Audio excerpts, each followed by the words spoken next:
What's going on, everybody? This is dkdynamite, and I know what you're probably thinking, right? Season 2 just released and we're already talking about Season 3? What is going on here? So I would say we're about a month away or so from a possible Season 2 Reloaded, if one does happen. And if one does happen, we'll probably get a separate roadmap just for that update, which could contain some extra bonuses for Black Ops Cold War that we haven't heard of yet. I'm excited for that, but we already know quite a bit of information regarding the next season's operators, weapons, killstreaks, maps, remasters, and some other surprises as well. Definitely stay tuned. But before we jump into that, be sure to hit that subscribe button down below, because about 70% of you that watch my videos aren't subscribed. So make sure you guys are getting notifications every time I update you on Black Ops Cold War. So about 2 months ago, I would say, I posted a video talking about a lot of upcoming content for Black Ops Cold War when it came to multiplayer, zombies, and even Warzone. A lot of that content has already released in Season 2, but some of that content also didn't, so we could assume that some of that will be for Season 3 or for a future update after that. We're going to dive into everything here tonight, but according to the Battle Pass in-game, Season 2 should be ending on Wednesday, April 21st,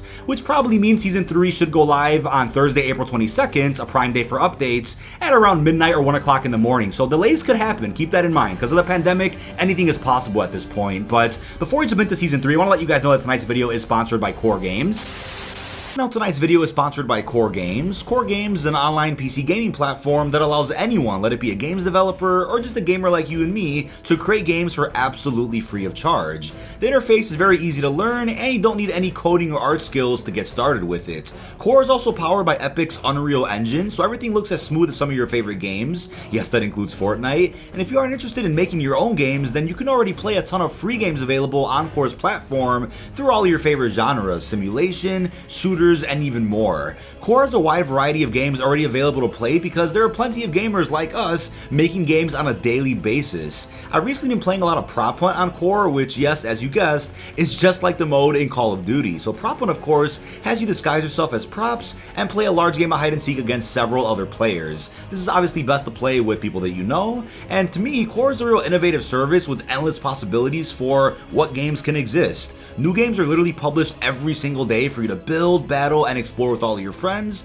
You can also add me on Core at my username dkdynamite, and don't forget, Core is completely free to use, and if you're interested, you can download it with the link down below in the description. Now, Core also just announced their newest environment art focused jam in partnership with Level 80, known as the City Building Jam, with 5 diverse categories, dozens of winners, and a massive prize pool of $25,000. The premise is simple: recreate your favorite real-life cities using Core, a radically accessible game creation platform. This jam is a great opportunity to improve and show off your art skills, not to mention potentially win thousands in prize money. The jam has already started, and more details about it are linked down below. Now back to the video, let's start off with a list of upcoming DLC weapons that we know are dropping in Black Ops Cold War, but don't forget, this isn't the final list of all upcoming DLC weapons. There are still some others that are going to be announced in future updates, and that's a good thing, right? We don't want to know everything about future DLC. We know quite a bit already, but they still have some surprises left in store for the entire community. But at the very least, we'll be seeing the Scorpion SMG, the CZ75 pistol, the Dragunov tactical rifle, the FAL tactical rifle, and even the Riot Shield. But don't forget,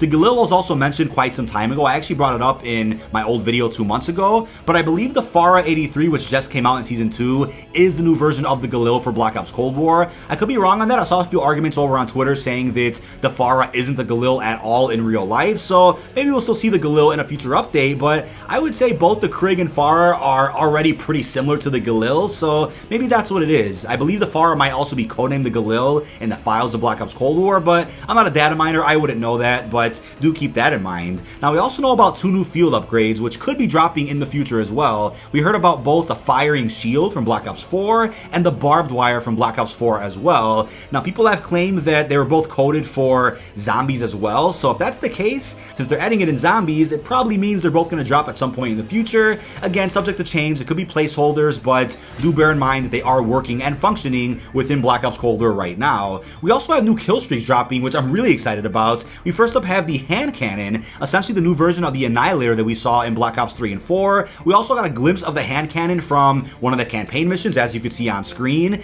and it only had a couple of shots, which makes sense, right? We wouldn't have too much ammo in it within a game of multiplayer, but we actually have a medal that just dropped revealing the hand cannon itself, so this one could be dropping as soon as Season 3, unless they shock us and drop it in Season 2 Reloaded. This one is probably coming very, very soon, and I'm excited for that. The only thing is, it's pretty much a guaranteed nuke if you rock a death machine, a war machine, and then the hand cannon, that's gonna be crazy. You only have to drop like, what, 10 kills with your actual weapon and then finish everything off with your other kill streaks. You can get 10 kills with the death machine, 10 with the war machine, and maybe 10 with the hand cannon. That's more than enough for an entire nuke, so that's gonna be crazy to see in game. But we also know about the flamethrower, which we actually got to see in some promo art for Black Ops Cold War Season 1. The fact that we saw it that early probably means it's just ready to go. They have kill streaks lined up just to release as soon as possible. This would also be another fun one that could probably allow you to get a very easy nuke when you combine it with the other kill streaks like death machine, war machine, and even the hand cannon. Whichever order you want to use those in, they're all equally as powerful in my opinion. But we then have the strafe run, which of course is in many previous Call of Duty games.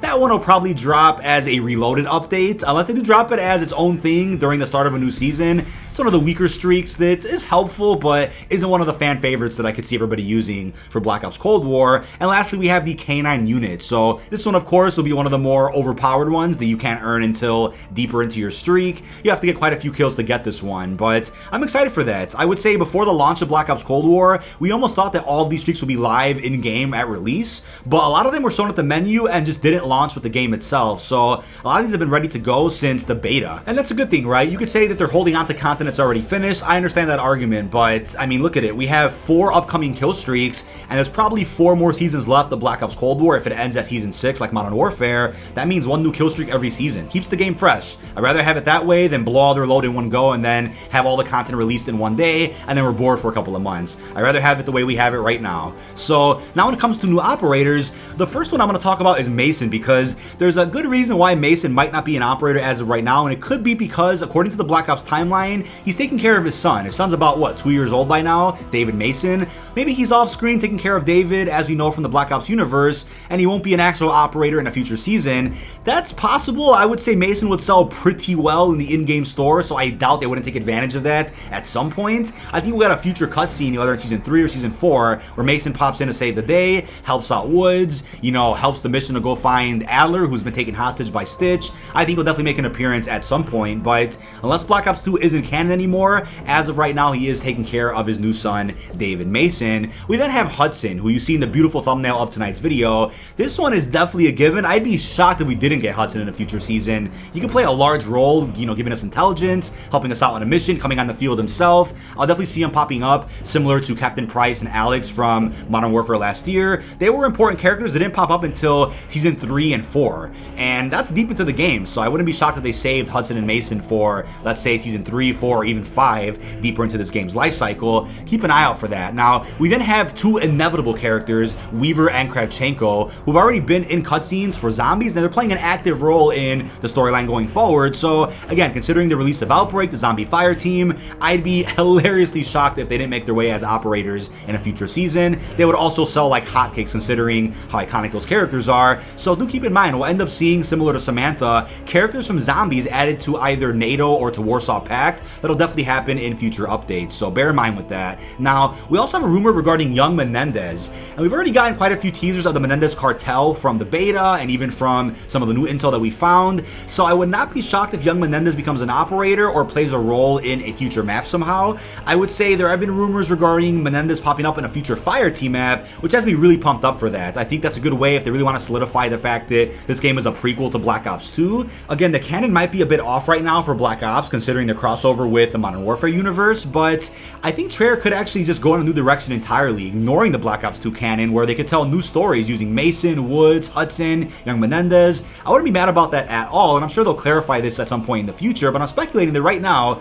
young Menendez could actually be working with Stitch or Naga. That would be a cool plot twist, and I'm counting on Treyarch to continue telling a really good story for future seasons. No doubt in my mind about that at all. But now when it comes to brand new multiplayer maps coming to Black Ops Cold War, we first up have Echelon. I mispronounced it as Echelon in a previous video, excuse me for that. I used the wrong Google Translate for the word, but it's actually based out of a real life location from the Cold War. I'll put images on screen so you can see. It's being described as a hybrid between Dome, High-Rise, and even Vertigo. Now, looking at the gameplay that has surfaced of the map, which I can't show you for obvious reasons, doesn't look too much like Vertigo from Black Ops 2. That was a map taking place on rooftops. It was a great DLC map, but I'm looking at this more as a high-rise type map that happens to contain a couple of domes that resemble the Modern Warfare Warfare ones, and somebody actually has played the map already, and I'll put the image on screen of the tweet. They said that on the map there's a big crane, 2 domes, similar to Modern Warfare 3's domes, and it looks to be set on top of a tall building. So I get the comparison of Vertigo with that one, but I would say it's more of a high-rise type vibe, if you guys know what I'm saying. And the 6v6 map has been held back since before Season 1. And like I said earlier, I'm okay with them finishing content and saving it for the right time to make sure they keep the game fresh with healthy updates as frequently as possible, right? You know, finish a whole bunch of content in 1 week and then, you know, spread it out across a month or 2. I'm totally okay with that. But we also know about a map called Dunes. Apparently it's a fire team or multi-team map, one of the bigger ones. So I would say it could be for either or, right? Even a combined arms map for all we know. Set in the Ural Mountains, Russia. And I wouldn't be surprised if this area, Dunes, is also featured in the next Warzone map for 2021. Let's just see what ends up happening with that. But we haven't gotten a new fire team map in a while. We just got Sanatorium, which is a 10 out of 10 beautiful map. Hoping to see more in the future. But they did mention other modes besides Dirty Bomb are going to drop in fire team in future updates. We also haven't seen that yet either. So I'm assuming Season 3 could be the start of some non-Dirty Bomb game modes for the big fire team maps. But now when it comes to remasters coming to Black Ops Cold War, we know more about this than new maps, unfortunately. We've heard about the following from Tom Henderson, a verified insider: Firing Range, Jungle, Summit, Slums, Standoff, and Hijack. So that's 6 maps total.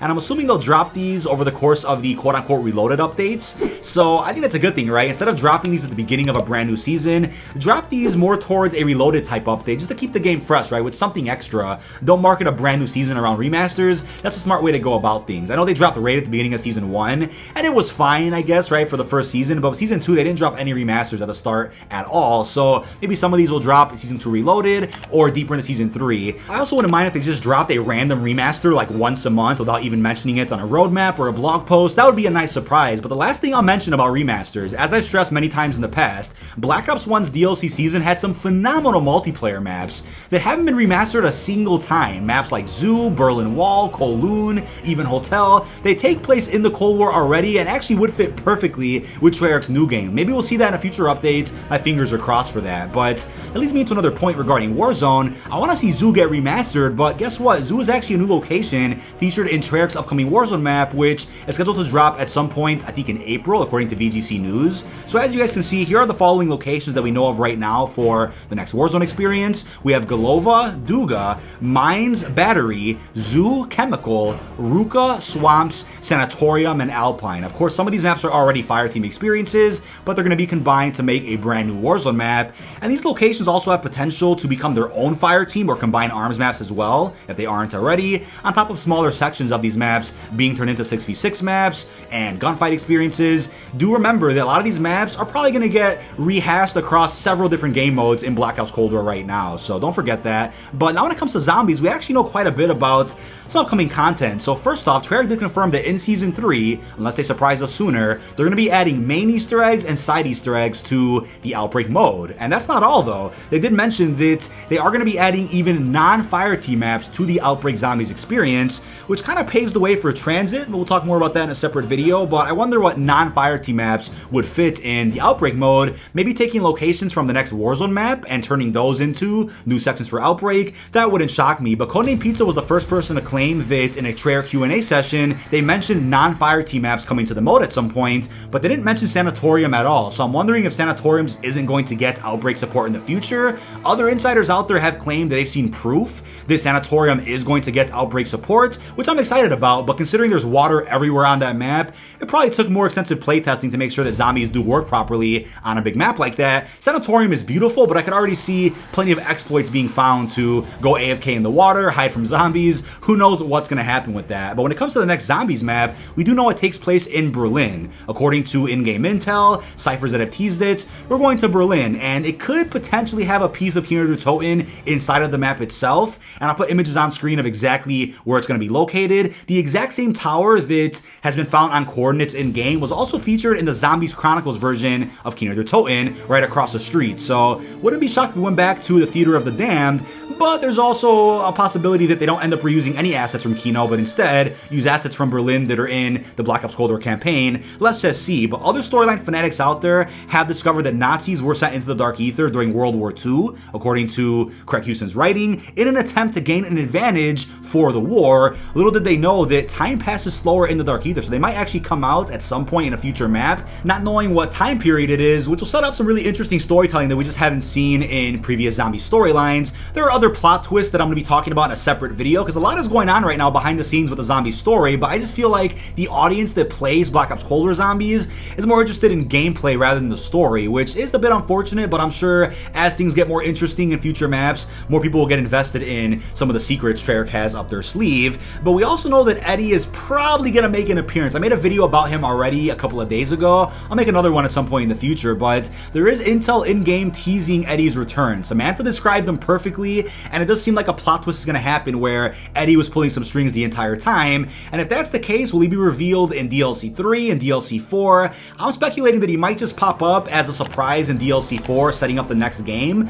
But if he comes out sooner than that, there is a possibility, a strong one I would say, that he becomes an operator. Considering the crazy success of the Samantha operator bundle, would not be shocked to see a lot of fan favorite characters make their way as bundles, whether it's Mason, Hudson, young Menendez, and even someone like Eddie, who may or may not be voiced by Nolan North. That's of course unclear right now, but that's something worth talking about. And last but definitely not least, we have zombies camos definitely coming to Warzone in the future. Lots of people out there have seen proof that 100% Black Diamond and Dark Aether are going to be added as camos for Warzone if you've earned them in Black Ops Cold War, which is great news for those that have put in the time to earn things like that. But that is about it. This has been dkdynamite. Leave our thoughts down below in the comment section. We went over quite a bit regarding every single mode of Black Ops Cold War, and a lot is still on the way. Plenty of surprises are in store for us. We have a big Warzone event coming soon, the nuke, the next Warzone map. We have plenty of new features coming to multiplayer and zombies. There is so much to look forward to, which has me very excited when it comes to the future of content here on my channel. I made a video about 2 months ago. This is the follow-up to that, where we talked about all upcoming content. Most of the content that we talked about in that video has already released with Season 2, but for the rest of the content, I'd assume that some of it could be dropped as a surprise for Season 2 Reloaded, or even Season 3 and beyond. But that is about it. Really hope you've enjoyed, and peace out, everyone.